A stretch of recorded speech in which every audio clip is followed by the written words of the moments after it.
La oficina de Oscar siempre me había parecido un poco fría, pero ese día se sentía gélida. Estaba en el piso ejecutivo de la empresa, con esas vistas impresionantes de Quito que solían inspirarme. Ahora, con el sol de la mañana entrando por los ventanales, esas mismas vistas parecían burlarse de mí. Había un silencio tenso, de esos que te avisan que algo grande y no muy bueno está a punto de pasar. La conversación ya estaba en marcha. Oscar, nuestro VP de operaciones, estaba recostado en su silla de cuero, con esa sonrisa que yo conocía bien. Una sonrisa que siempre me pareció un poco condescendiente, como si supiera algo que el resto de nosotros no. Y entonces soltó las palabras exactas, esas que marcaron el inicio de todo. Me miró fijamente, con los ojos entrecerrados, y dijo: «Mira, Natalia, tu trabajo es un poco de relleno, ¿sabes? Cultura y procesos de personas. Suena bonito, pero a fin de cuentas no facturas. Necesitamos gente que dé resultados tangibles, no decoración». Fue como si me hubieran clavado un puñal de hielo, un shock inicial, una punzada fría que me recorrió la espalda.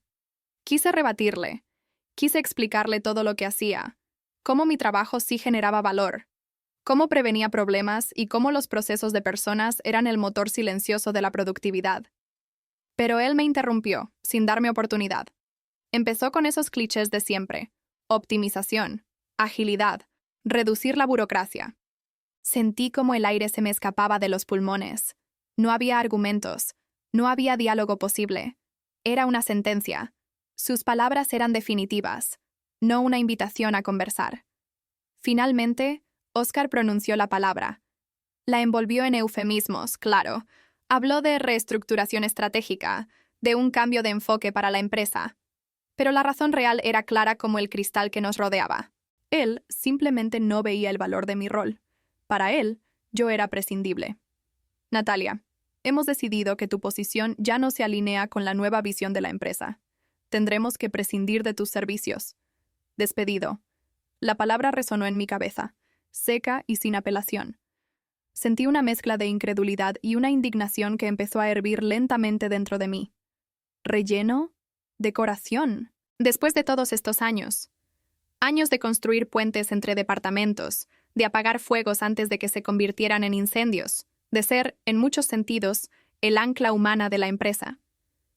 Yo había prevenido innumerables desastres silenciosos, esos que nadie ve hasta que ya es demasiado tarde. Problemas de rotación, conflictos internos, malas contrataciones, riesgos legales por falta de procesos. Todo eso lo había gestionado yo, día tras día. Y ahora, ¿era relleno?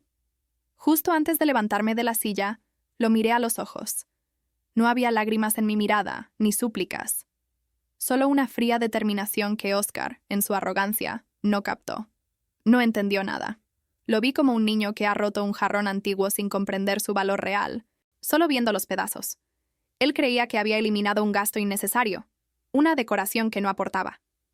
Yo sabía que había roto el jarrón que contenía el agua para apagar los fuegos. Salí de la oficina con la carta de despido en la mano. El sonido de la impresora que había escupido mi destino tan rápido aún resonaba en mis oídos. La gravedad de la situación me golpeó de lleno. No solo había perdido mi trabajo, mi medio de vida, sino que mi valor profesional había sido denigrado de la manera más cruel. La empresa estaba a punto de quedarse sin su extintor humano, y yo sabía que el incendio ya había comenzado, aunque nadie más lo viera aún. Oscar había encendido la mecha, y yo no iba a ser quien la apagara esta vez. Cuando llegué a mi apartamento en Quito, la luz ya se estaba yendo. Antes, este lugar era mi refugio, mi burbuja después de días ajetreados. Ahora, con la carta de despido todavía quemándome la mano, se sentía como un nido de soledad. Me preparé un café, pero lo dejé enfriar en la encimera. Su temperatura, o la falta de ella, hacía juego con el vacío que sentía en el estómago. Me senté en el sofá, con la taza de café frío en la mano, y mi mente empezó a hacer lo único que podía hacer: rebobinar. Los últimos años en la empresa pasaron por mis ojos como una película, pero una película dolorosa. Recuerdo el entusiasmo con el que me uní. La promesa de construir algo grande, una cultura fuerte, procesos justos para todos. Me ilusioné con la idea de ser parte de eso, de poner mi granito de arena para que la gente se sintiera valorada y trabajara mejor. Trabajé duro, muy duro. Fueron noches en vela, muchísimas. Revisando políticas para que fueran claras y justas, mediando conflictos entre compañeros que parecían imposibles de resolver, diseñando programas de bienestar que, aunque nadie lo dijera en voz alta, redujeron la rotación de personal de forma considerable. Recuerdo, con especial claridad, el estrés que sentí al implementar un nuevo sistema de evaluación de desempeño. Hubo muchísima resistencia al principio, gente que no quería cambiar, que lo veía como más trabajo. Pero yo sabía que era necesario.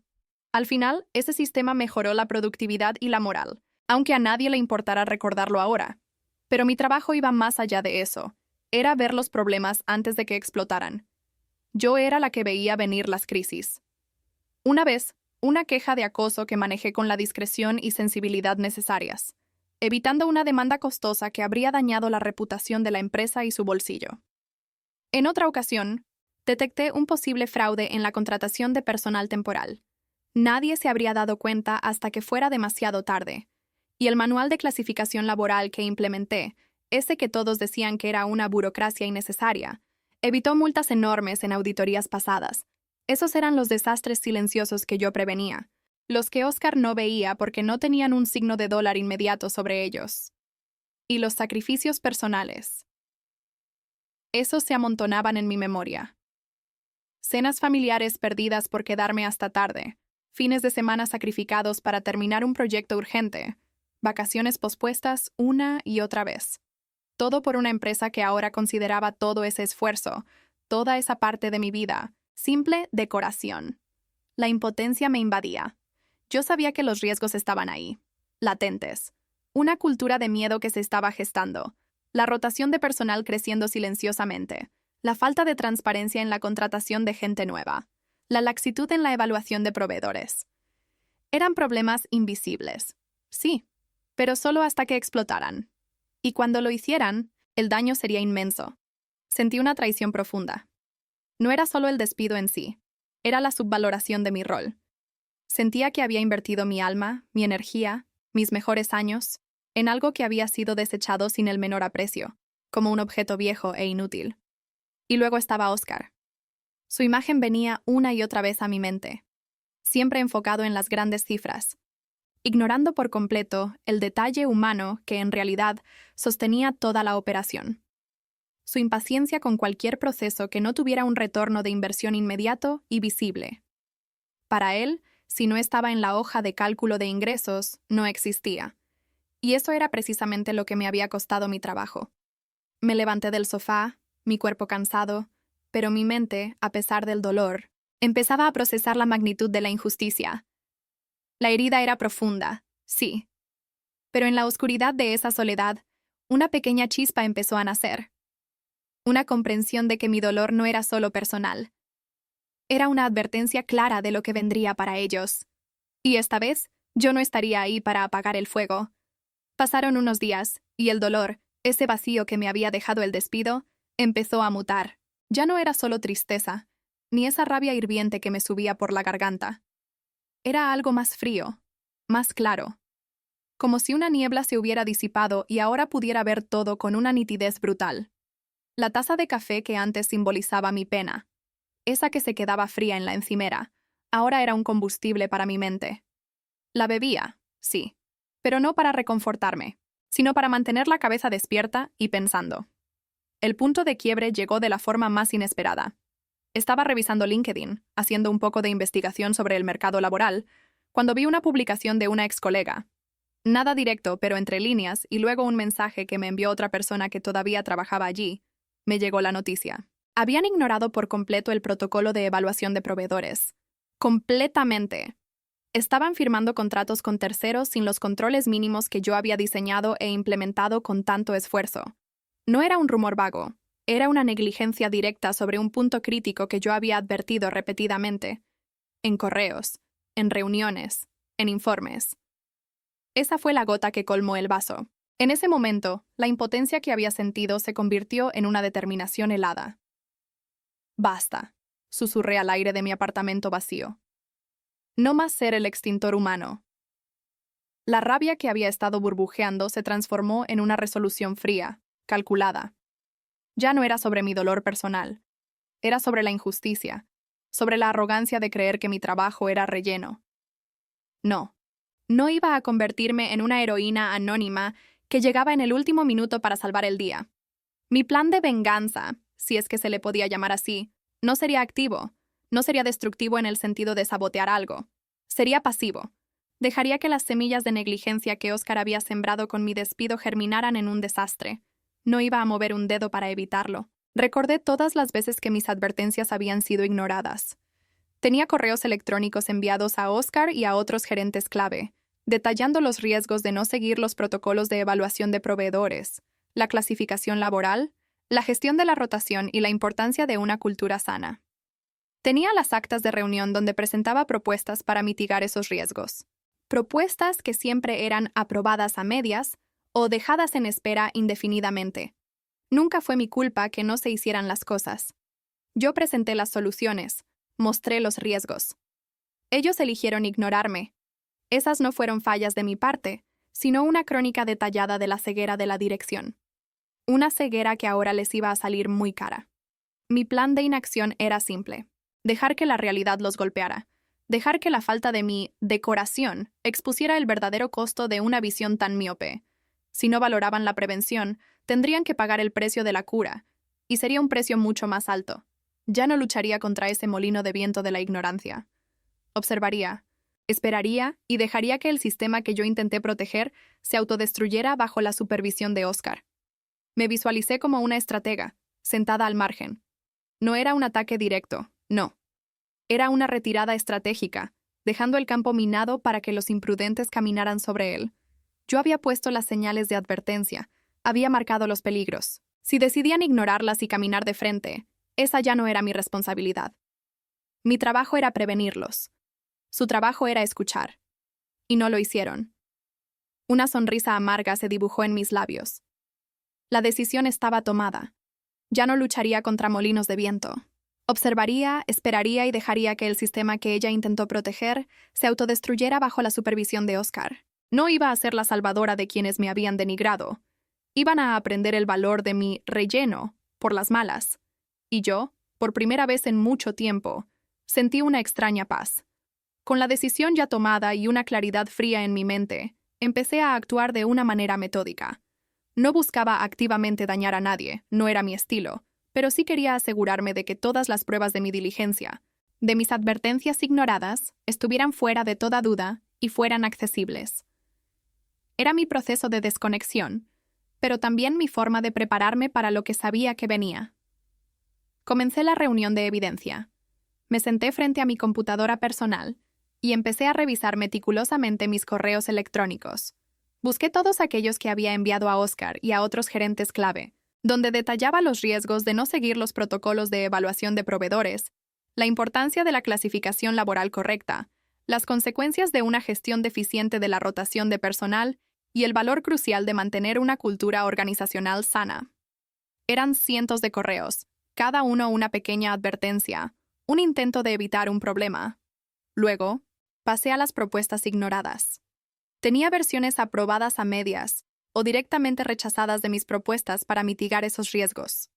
Las recopilé todas, destacando las fechas, los remitentes y las respuestas vagas o desestimatorias que había recibido. Gracias, Natalia, lo revisaremos. Buena idea, pero ahora no es la prioridad. Demasiada burocracia para nuestro enfoque ágil. Cada una de esas frases era una prueba. También guardé copias de mis propios informes de desempeño. En ellos, mi contribución a la estabilidad de la empresa y a la reducción de riesgos siempre había sido destacada. Era irónico. Me reconocían por mi trabajo, pero luego me despedían por él. Y finalmente, recopilé lo que yo llamaba testimonios silenciosos. Copias de informes de rotación de personal, encuestas de clima laboral que yo misma había gestionado y que mostraban tendencias preocupantes, pero que Oscar siempre desestimó como drama o quejas sin fundamento. Eran datos duros que él había elegido ignorar. Mi estrategia era la transparencia. No iba a ocultar información. Al contrario, iba a asegurarme de que la información correcta y veraz sobre todo lo que yo había intentado hacer estuviera disponible, pero no dentro de la empresa, donde fácilmente podrían alterarla o eliminarla. Guardé todos estos documentos en un disco duro externo, los subí a mi nube personal, Los puse en lugares seguros y accesibles solo para mí. Quería que, cuando el desastre ocurriera, nadie pudiera decir que no se les había advertido.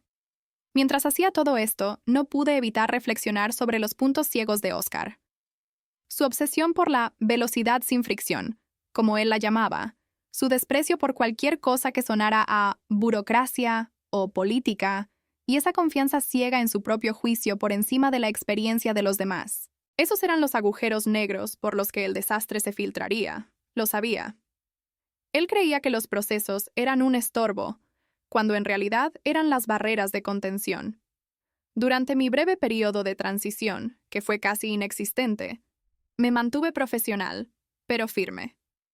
Cualquier pregunta compleja que en otro momento habría resuelto en minutos, ahora la respondía con referencias a procesos documentados o políticas existentes, sin ofrecer soluciones rápidas o saltos de valla, como solíamos decir. Dejé que el barco empezara a mostrar sus grietas, sin mi ayuda para taparlas. Natalia, ¿cómo hacías esto? Eso está en el manual de procedimientos que te envié el año pasado, en la sección de clasificación laboral. Las directrices para la evaluación de proveedores están en el repositorio de documentos de procesos, como siempre lo dejé. No iba a hacer magia gratis. Al final, cuando terminé de organizar todo mi arsenal de pruebas, sentí un enorme alivio. No era para atacar, sino para defenderme cuando el inevitable caos ocurriera. Salí de la empresa con la cabeza alta, dejando una estela de advertencias ignoradas que, ahora, eran trampas silenciosas esperando a ser activadas por la negligencia de Oscar. Él había removido la decoración y el andamiaje invisible que yo representaba estaba a punto de hacerse muy, muy visible. Mi partida de la empresa fue exactamente como la había previsto, silenciosa, sin dramas ni fanfarrias. Recogí mis cosas, saludé a los pocos compañeros que se atrevieron a acercarse con una mirada de pena y crucé la puerta de salida por última vez. No hubo despedidas de Oscar, por supuesto. Él creía que había eliminado un relleno y que ese vacío se llenaría solo, o con algún reajuste estratégico, que le permitiera jactarse de haber optimizado costos. Para él, mi ausencia no era un agujero, sino un espacio recién despejado. Pero el vacío no tardó en mostrar su verdadera forma. Pasaron solo unas semanas, quizás un mes, y los primeros temblores empezaron a sentirse.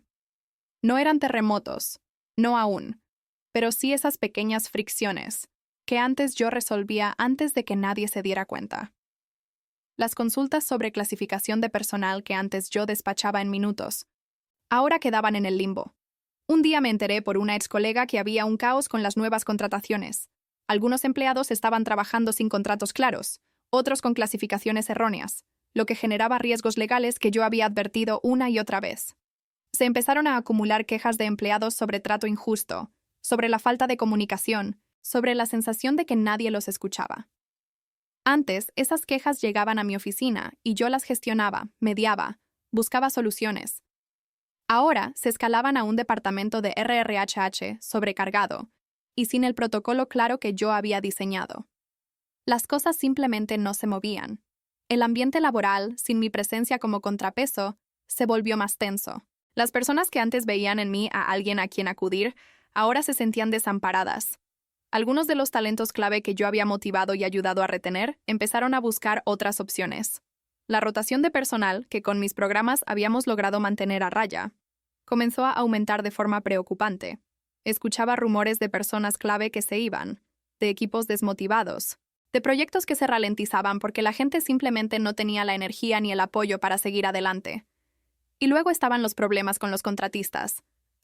Los contratistas. Ese era el riesgo que más me preocupaba, el que había advertido con más vehemencia. Los nuevos acuerdos con proveedores, firmados sin la debida diligencia que yo había insistido en implementar, empezaron a mostrar fisuras. Un día, un proveedor de software, uno que yo había vetado por su historial de incumplimientos, no entregó una actualización crítica a tiempo, paralizando una parte importante de la operación.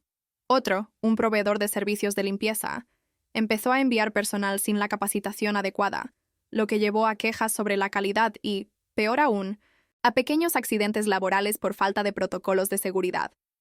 Las cláusulas desfavorables que yo había señalado en algunos contratos ahora se estaban haciendo realidad, costando dinero a la empresa en penalizaciones o servicios extra.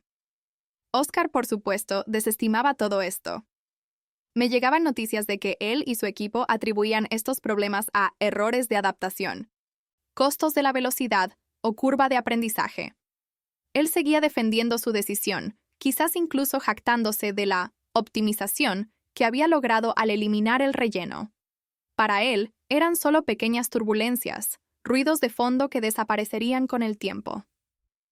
Él seguía ciego, aferrado a su idea de que lo que no facturaba directamente no tenía valor. Pero el obstáculo principal para mí era mantenerme firme. Las llamadas y los mensajes empezaron a llegar. Primero, de excompañeros, luego de algún directivo que me apreciaba y que ahora estaba bajo una presión infernal. Natalia, ¿podrías ayudarnos con esto? Nadie entiende cómo clasificar a estos nuevos contratistas. Piensa en el equipo, Natalia. No nos dejes colgados. Sabemos que eres la única que sabe cómo resolver el problema con el proveedor X. Por favor, por el bien de la empresa, danos una mano. El tono era de desesperación, de súplica, de intentar apelar a mi lealtad. Me mantuve firme, aunque por dentro me costara. Respondía con cortesía, pero con una resolución inquebrantable. Mi tiempo allí ha terminado. Toda la documentación está en los archivos compartidos, como siempre la dejé. Ahí encontrarán los protocolos para la clasificación y los manuales de evaluación de proveedores. El mensaje era claro. Mi rol de extintor humano había caducado. No iba a volver a apagar sus fuegos. Y entonces, la trampa que yo había previsto se activó a lo grande. El mayor riesgo que había identificado, ese proveedor clave con el que se había firmado un acuerdo sin pasar por el filtro riguroso que yo exigía, cometió un error grave. No fue un simple retraso. Fue un incumplimiento masivo en la entrega de componentes cruciales para nuestro producto estrella. Un error que no solo afectaba a un proyecto crítico, sino que exponía a la empresa a una contingencia legal significativa con su cliente más importante, un cliente que no toleraría fallos. Este incidente fue el detonante. Ya no eran pequeñas fricciones. Era un golpe directo, un agujero en el casco del barco que empezaba a hundirse. Los primeros temblores se hicieron sentir con fuerza. El edificio no se había derrumbado aún, pero las grietas eran visibles para cualquiera que quisiera verlas. La decisión de Natalia de no intervenir estaba permitiendo que la decoración, como Oscar la había llamado, se mostrara como lo que realmente era, el esqueleto que sostenía todo. Y ahora ese esqueleto estaba crujiendo. Los problemas, que antes parecían aislados, ahora empezaban a converger, formándose en una tormenta perfecta que yo sabía que se avecinaba. No era una sorpresa para mí, solo una cuestión de tiempo. Las pequeñas fricciones que Oscar había desestimado se estaban convirtiendo en incendios incontrolables. Las contingencias laborales fueron las primeras en explotar a gran escala. La falta de una política clara de clasificación de contratistas, la laxitud en la contratación de personal temporal, sin los debidos controles que yo había establecido, todo eso se tradujo en un aluvión de denuncias laborales. Me enteré por los periódicos del sector y por mensajes alarmados de excompañeros. La autoridad de trabajo estaba encima de ellos, emitiendo multas cuantiosas y amenazando con juicios colectivos que podrían paralizar la operación. Era una sangría de dinero y reputación. La rotación de personal, que ya venía en aumento, se disparó a niveles críticos. Equipos enteros estaban desmotivados, sin liderazgo humano, sin procesos claros para gestionar sus inquietudes. Proyectos clave se paralizaron por la salida de personal especializado, y la empresa se vio obligada a incurrir en costos exorbitantes de contratación urgente y capacitación express. Pero era un parche, no una solución. La gente que quedaba estaba exhausta y buscando la salida, generando un círculo vicioso de inestabilidad. Pero el verdadero desastre, el que yo había señalado como el riesgo más grande, fue el del proveedor. Ese mismo proveedor con el que se había firmado un contrato sin los controles mínimos que yo exigía. No fue solo un incumplimiento. Fue una falla catastrófica en la entrega de una tecnología crucial para uno de los productos estrella de la empresa. Un error que no solo retrasó el lanzamiento, sino que causó un daño reputacional y financiero directo a un cliente importante, uno de esos que no perdonan. Las penalizaciones contractuales eran millonarias, y la confianza se había roto por completo. Y entonces, el plot twist. Los socios e inversores externos, esa gente que solo entiende el lenguaje de los números, no se asustan por chismes de oficina o problemas de personal. Se asustan por las cifras. Los 160 millones que empezaron a estar en riesgo, o que directamente fueron retirados, fue lo que encendió todas las alarmas. Las multas laborales, los costos de la rotación descontrolada y, sobre todo, la penalización por el desastre del proveedor, eran golpes directos a la línea de fondo. Ya no era decoración, era dinero real, que se esfumaba ante sus ojos. Oscar, antes el whippy confiado y arrogante, era ahora un manojo de nervios. Las noticias que me llegaban lo pintaban desesperado, intentando apagar los incendios, pero solo tenía gasolina. Culpaba a su equipo, a los proveedores, a factores externos, a la mala suerte. Pero nadie le creía. Su credibilidad se estaba desmoronando tan rápido como las finanzas de la empresa. La confrontación fue inevitable. Me la imaginé, casi pude escucharla. Una junta de directorio extraordinaria, con los socios e inversores, los pesos pesados, sentados alrededor de una mesa fría. Los números eran innegables. Alguien, probablemente el CFO, el gerente general, o incluso algún socio que se había tomado la molestia de investigar, sacó a relucir viejos informes y advertencias. ¿Quién se encargaba de la mitigación de riesgo humano y operativo? ¿Qué pasó con los protocolos de evaluación de proveedores que teníamos? Preguntaron con la voz dura y el ceño fruncido. Y entonces, como un fantasma, mi nombre apareció. Mis viejos correos, mis propuestas archivadas, mis advertencias ignoradas. Todas esas pruebas que yo había guardado, de alguna manera habían salido a la luz, o habían sido recordadas por alguien que sí las había visto en su momento. Era mi reivindicación silenciosa. Oscar tuvo que escuchar, en voz alta y clara, de labios de los mismos inversores que antes lo aplaudían. BP Oscar, cultura no era relleno. Era control de riesgo humano y operativo. Y parece que usted apagó las alarmas para que no hicieran ruido, y ahora el ruido es de 160 millones. La humillación debió ser total, pública y devastadora. La empresa entró en modo de crisis total. Congelación inmediata de contrataciones. Apertura de investigaciones internas sobre la clasificación laboral y los procesos de contratación de proveedores. El ambiente se volvió de puro miedo. Y Oscar, el hombre que me había despedido por ser decoración, se enfrentaba a una caída inminente. El incendio que yo había advertido se había desatado, y esta vez nadie podía culparme a mí. Los días y las semanas siguientes a la debacle en la empresa fueron, para mí, una especie de bálsamo.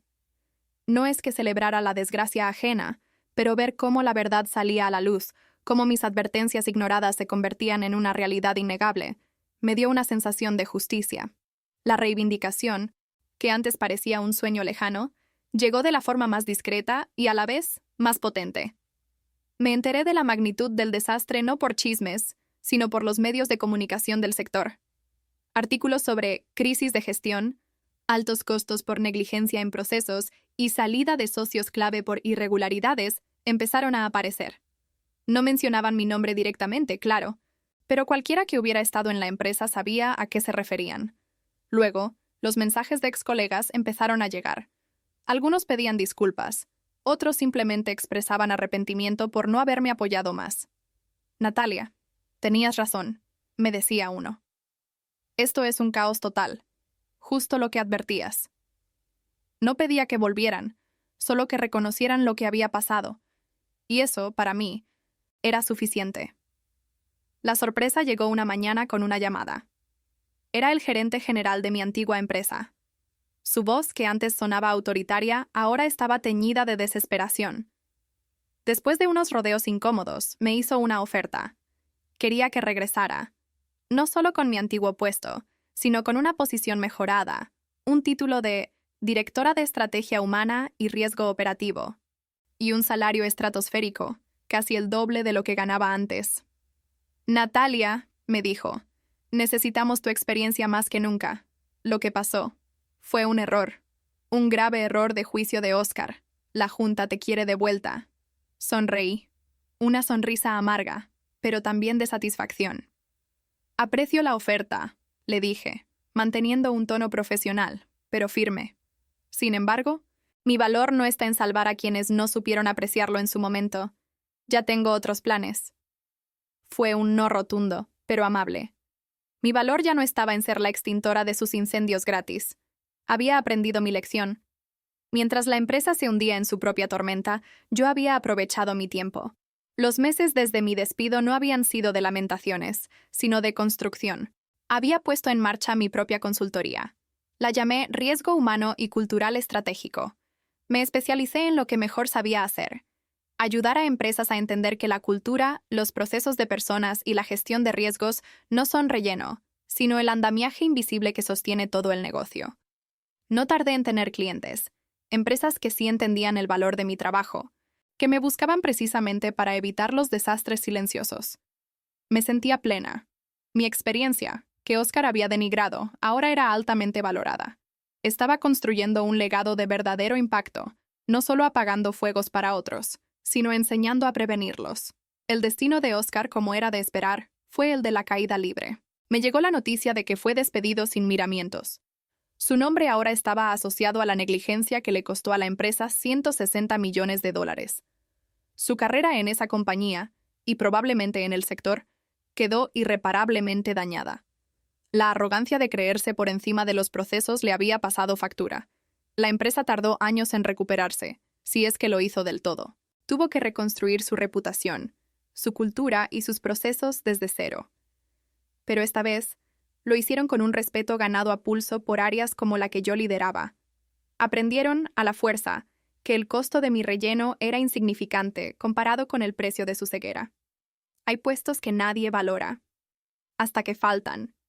Y ahí, mis queridos amigos, ya es tarde para discursos. Mi decoración resultó ser el andamiaje invisible que evitó el colapso. Oscar aprendió por las malas que algunos roles existen precisamente para frenar desastres silenciosos. Así que, ¿qué opinas?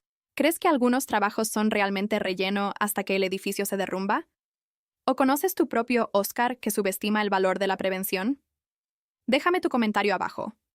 No olvides darle like, compartir y, por supuesto, suscribirte a Café Frío y Venganza para más historias donde la justicia se sirve fría, muy fría. Hasta la próxima.